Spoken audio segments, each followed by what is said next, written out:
Regional accents and dialects from different parts of the British Isles were brought to the New World. During the 1600s, colonial settlement patterns shaped the foundation and roots of American English. Let's learn more from the History of English podcast. The history of the English language. We're going to look at the spread of English around the world in the 1600s. I want to illustrate how American English developed its own unique regional dialects from the very beginning. For the most part, as early American English developed, it was much more uniform than the English spoken in Britain. There was less regional variation, but differences did exist in various parts of North America.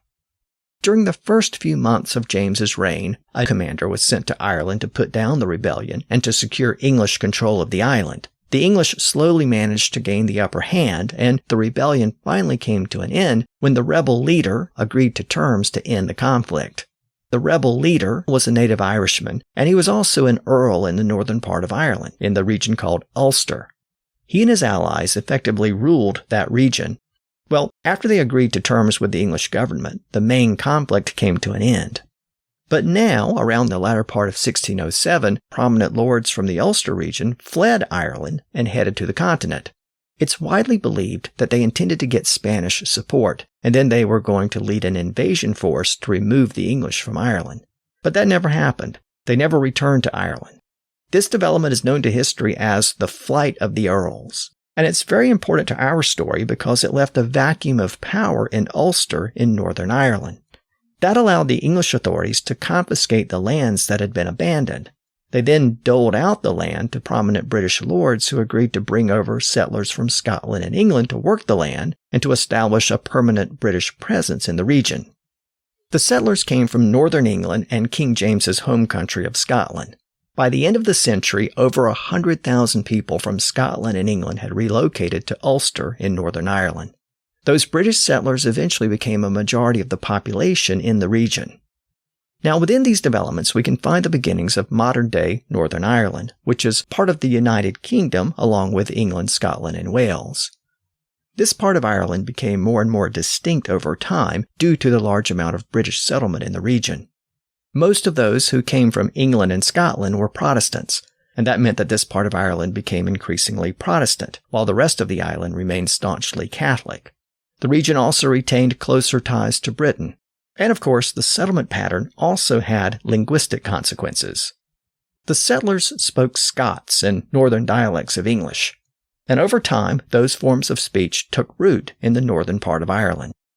So let's take a moment and consider the linguistic situation in Ireland as this period of immigration was underway in the early to mid-1600s. Most of the people in Ireland spoke Gaelic, the native Celtic language. In fact, Gaelic would continue to be the dominant language in Ireland for the next couple of centuries. But there were now pockets where English and Scots were being spoken. Meanwhile, there was a different manner of speech in the north where those settlers from Scotland and northern England had started to settle after the Flight of the Earls. Many of them spoke Scots. As I noted earlier, Scots and English were both descended from Old English. The two forms of speech were quite distinct by this point in the early 1600s, though most Scots speakers and English speakers could communicate with each other. And Scots became firmly rooted in Northern Ireland during the early 1600s as a result of the significant immigration from Scotland. This Irish version of Scots became known as Ulster Scots, and there are pockets in Northern Ireland where this Scots dialect is still spoken to this day. So today, in the northern part of the island, we find both northern varieties of Irish English and Ulster Scots. Now, as those Scots speakers settled in Northern Ireland, they brought many words with them that were unique to Scotland. Words like bairn for a child, and greet meaning to cry or grieve, and fash meaning to anger or annoy or worry, all passed to these parts of Northern Ireland. In Scotland and Northern England, people sometimes called a stream a burn, and that word was also exported to Northern Ireland. This Scottish settlement in Northern Ireland is actually important to the story of American English as well. About a century later in the 1700s, there was a widespread immigration from Northern Ireland to colonial America. By that point, much of the land and territory along the coastline of North America had already been claimed by English settlers, so these new settlers tended to settle further west in the region of the Appalachian Mountains. Since many of these people from Northern Ireland had Scots ancestry, they became known as the Scots-Irish, and they became an integral part of early Appalachia, and they brought their Scots dialect with them. So some of those Scots elements passed into early American English generally, and Appalachian English more specifically. For example, the word muley was a Scots word for a hornless cow. It's largely fallen out of use in Scotland and Ireland, so today it's mainly found in parts of North America, though it's not as common as it once was. Scots also had a word that referred to something that's located in front of you, or across from you, or facing you. The word appeared in various forms, like fernet, fernitst, fornet, and fornitst. It's another Scots word that passed into Appalachian English. We know that it was there because Davy Crockett used it in the early 1800s when he wrote, quote, "I walked with them to a room nearly fernet the old state house," end quote.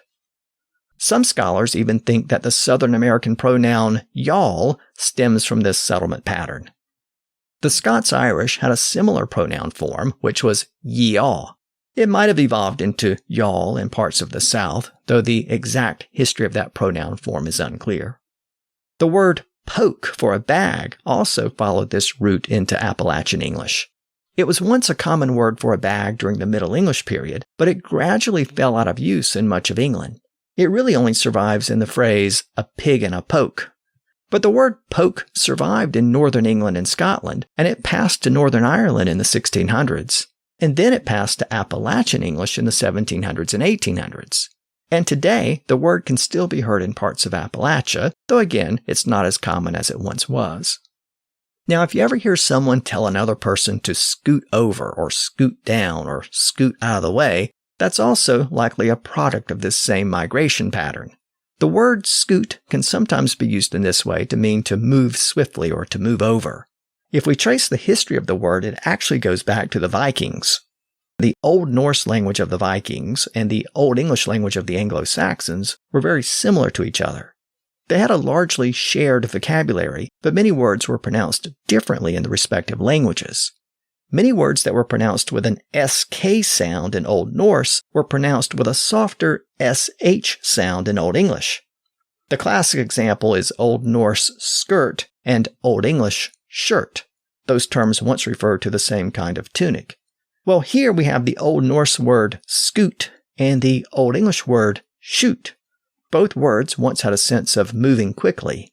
Today we associate the word shoot with firing a projectile like a bullet, but it once referred to the actual movement of the projectile. It's a sense that still survives in a term like a shooting star. Well, Old Norse had the word as scoot. Again, it meant to move quickly. And as we know, Viking settlement was heavy in Scotland and Northern England. So the word scoot passed into Scots, where it acquired more of a sense of eject. From there, the word passed to Northern Ireland in the 1600s, and it eventually made its way to Appalachia, where it became common in early American English. And it can still be heard today. In fact, to the extent that you hear this usage in other parts of the world today, it probably came from the influence of American English. There are also some Appalachian grammatical forms that some scholars trace back to the Scots-Irish. If you hear someone use the phrase to take up, meaning to start, it may have its origins in Scots-Irish. So you might hear someone say that they recently took up the piano or took up crochet. It means they started doing it, and again, it may have its roots in this migration pattern that began here in the 1600s. Also, the use of so-called double modals may have its origins here as well. That's when you hear people say things like might could or might would. Words like might and would and could and should and can are called modals, and we don't normally use them together in standard English. But some non-standard forms of English do occasionally put them together. So you might hear someone say, I might could do that tomorrow.